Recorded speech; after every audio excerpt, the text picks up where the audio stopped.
इधर चुनाव आयोग ने मिल्कीपुर विधानसभा सीट को लेकर उपचुनाव की घोषणा की। फरवरी के महीने में लिटमस टेस्ट का आगाज हुआ, तो वहीं इसी आगाज के साथ समाजवादी पार्टी ने भी भाजपा सरकार पर तोहमतों की झाड़ी लगा दी।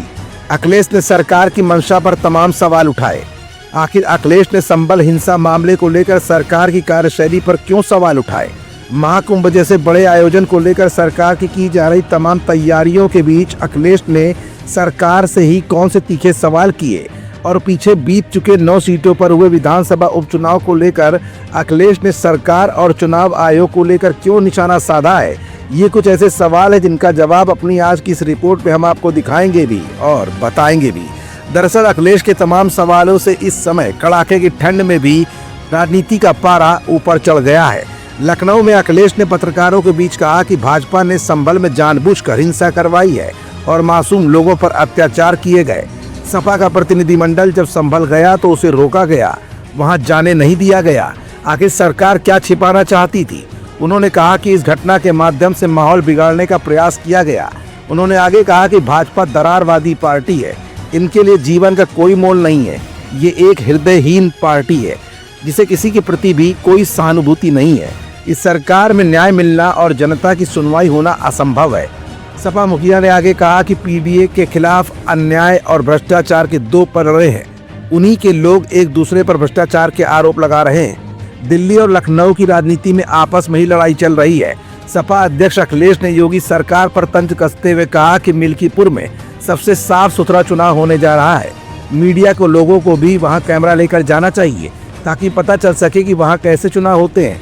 अभी जब 9 विधानसभा सीटों पर उपचुनाव हुए थे तो देखा गया था कि प्रशासन की मदद से लोगों को वोट नहीं करने दिया गया। बूथों पर पुलिस कर्मियों को तैनात कर दिया गया और वोट नहीं करने दिया गया। कुंभ में बड़ी संख्या में संत, महात्मा और ऋषि आए हैं। ये एक बड़ा आयोजन है। मैं सभी साधु संतों, ऋषियों से प्रार्थना करता हूँ कि जब वो यहाँ से जाए तो किसी साथी को साथ लेकर जाएं। यहाँ कई लोग ऐसे हैं जो उन कामों में लगे हैं जो उन्हें नहीं करना चाहिए। इससे दोनों तरफ का काम प्रभावित हो रहा है। उन्होंने कहा कि संभल में मस्जिद का सर्वे कराने को लेकर जानबूझकर तनाव पैदा किया गया। सर्वे कराने जाने वाली टीम में भाजपा के लोग शामिल थे और जब विवाद बढ़ गया तो भीड़ को हटाने के लिए पुलिस ने आंसू गैस का इस्तेमाल नहीं किया बल्कि सीधे गोली चला दी। मैं मिल्कीपुर के चुनाव के लिए आप सभी पत्रकार साथियों से कहूंगा कि सबसे फेयर इलेक्शन होने जा रहा है। इससे फेयर इलेक्शन आपने कभी नहीं देखा होगा, ना देख पाएंगे। इसलिए आप लोग सब कैमरे के साथ पहुंचिए।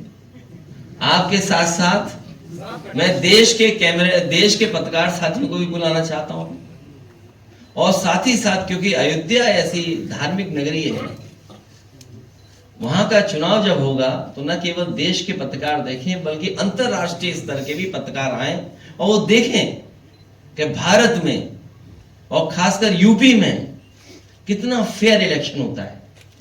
वो अगर रहेंगे तो उन्हें एक फेयर इलेक्शन देखने को मिलेगा। मतलब साफ है कि अखिलेश यादव ने ये प्रेस कॉन्फ्रेंस इसलिए भी की है क्योंकि मिल्कीपुर विधानसभा उपचुनाव वही सीट है जहां पर अयोध्या जैसे महत्वपूर्ण धार्मिक क्षेत्र पर भाजपा अपना राज कायम नहीं कर पाई और यही योगी आदित्यनाथ का इस समय ड्रीम प्रोजेक्ट भी है।